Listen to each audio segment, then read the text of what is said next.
Lutong. Terima kasih, Tuan Speaker, di atas peluang diberikan. Saya ingin memulakan perbahasan saya dengan memetik satu ayat daripada Tirukural yang berbunyi seperti berikut. Aatruvar Aatral Panidal Adu Sandror Matrare Matrum Padai. Saya ulangi. Aatruvar Aatral Panidal Adu Sandror Matrare Matrum Padai. Yang bermaksud seseorang itu boleh menang dalam sesuatu tanggungjawab dan amanah yang diberikan, malahan dalam sesuatu peperangan, sekiranya beliau merendahkan diri dan memberikan perkhidmatan yang terbaik, sehinggalah pihak lawan juga akan terpegun dan terpengaruh dengan cara kita merendahkan diri dan memberikan perkhidmatan kepada masyarakat umum. Terlebih dahulu, saya ingin merakamkan ucapan setinggi-tinggi tahniah dan syabas kepada Yang Amat Berhormat Perdana Menteri di atas pembentangan belanjawan pada hari Jumaat yang lalu dalam keadaan ekonomi negara kita yang semakin mencabar. Saya amat kagum dengan iltizam dan kesungguhan Yang Amat Berhormat Perdana Menteri yang masih tidak mahu mengambil gaji sebagai Perdana Menteri untuk 3 tahun berturut-turut demi agenda beliau mereformasikan dan memartabatkan ekonomi, kewangan dan masa depan negara kita. Di kesempatan ini sebagai ahli parlimen dari Pulau Pinang, saya pertamanya ingin merakamkan setinggi-tinggi penghargaan kepada Yang Amat Berhormat Perdana Menteri kerana telah mengumumkan projek-projek yang memberi manfaat kepada rakyat. Di antaranya adalah projek lebuh raya bertingkat elevated highway dari Sungai Dua ke Juru di Pulau Pinang bagi mengurangkan kesesakan jalan raya pada waktu puncak. Saya juga amat berterima kasih kepada Yang Amat Berhormat Perdana Menteri di atas pengumuman permulaan projek LRT Light Railway Transit di Pulau Pinang, projek naik taraf lapangan terbang antarabangsa Pulau Pinang dan projek pembekalan air mentah dan air terawat dari Sungai Perak ke Pulau Pinang. Saya juga amat berterima kasih kepada Yang Amat Berhormat Perdana Menteri di atas pelaksanaan projek-projek ini yang sekian lama dan amat diperlukan oleh rakyat Pulau Pinang. Pada masa yang sama, saya juga ingin memperingati kerajaan mengenai tanggungjawab kerajaan seperti yang telah dijanjikan semasa pilihan raya kecil di Sungai Bakap, janji yang dibuat oleh Timbalan Perdana Menteri 1 Datuk Seri Zaid Hamidi, Yang Amat Berhormat, Timbalan Menteri pertama, di mana semasa kempen pilihan raya kecil itu, kerajaan telah menjanjikan untuk memulakan dan menyempurnakan projek pembinaan sekolah jenis kebangsaan Tamil Sungai Bakap yang telah sekian lama tergendala. Timbalan Speaker yang saya hormati, saya juga mengambil kesempatan ini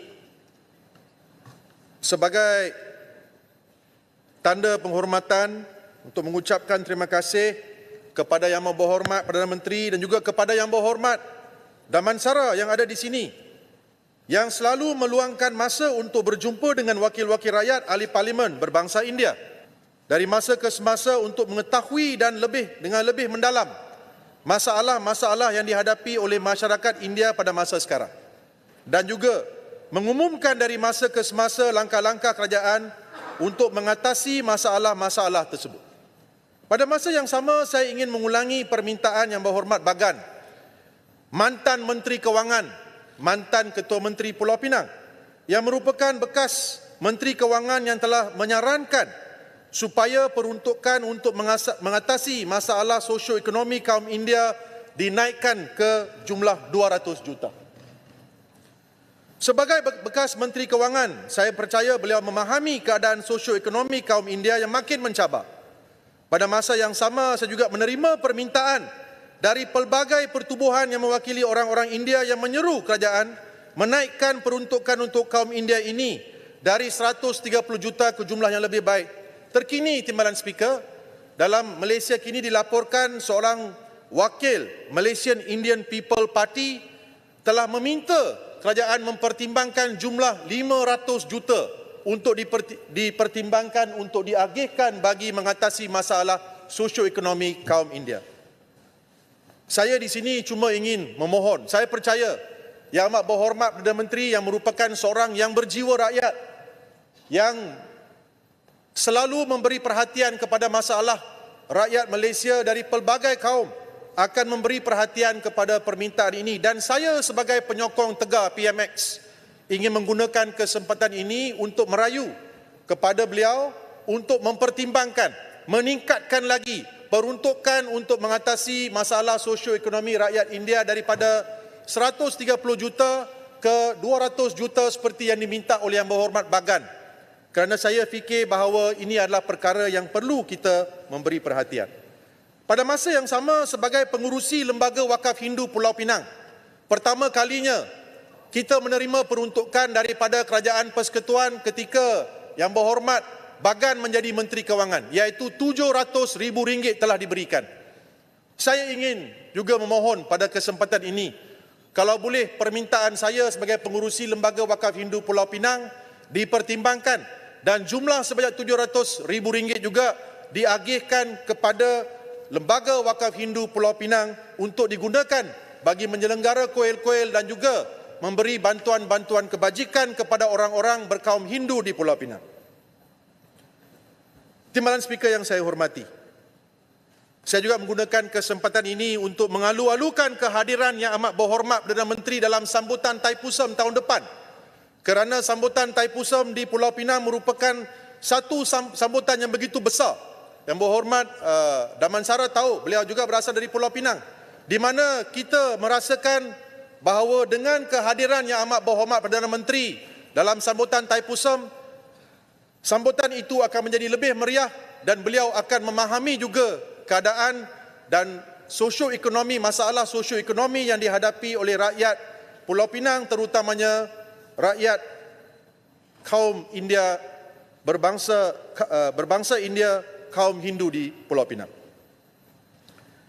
Saya juga mengalu-alukan pengumuman yang dibuat oleh Yang Amat Berhormat Perdana Menteri mengenai peruntukan untuk menguruskan perkampungan orang asli dan kampung baru Cina.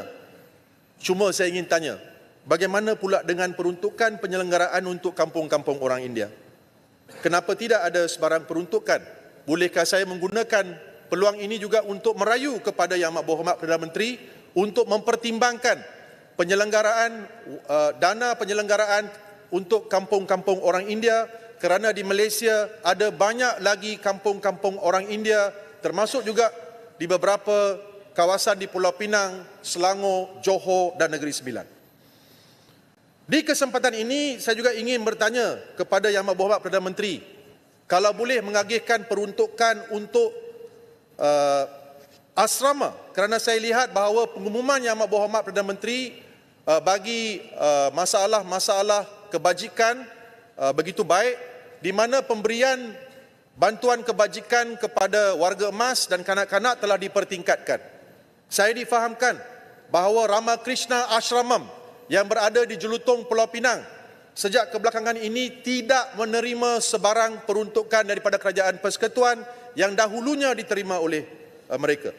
Dalam kesempatan ini, saya sebagai ahli parlimen daripada Pulau Pinang juga ingin merayu kepada Yang Amat Berhormat Perdana Menteri untuk mempertimbangkan pemberian peruntukan untuk Ramakrishna Ashramam di Pulau Pinang yang selalunya menerima bantuan daripada Exco Kerajaan Negeri Pulau Pinang, adik ataupun abang kepada Yang Berhormat Damansara, Yang Berhormat Jagdeep Singh Dio, yang juga merupakan adun Datuk Keramat dan Exco Kerajaan Negeri Pulau Pinang, di samping saya yang memberi bantuan dari masa ke semasa. Permintaan saya adalah sekiranya mereka menerima bantuan kewangan daripada Kerajaan Persekutuan tiap-tiap tahun, ia akan mengurangkan beban yang dihadapi oleh mereka, di mana mereka sekarang mempunyai sekurang-kurangnya 52 anak-anak yatim piatu yang tinggal di asrama tersebut.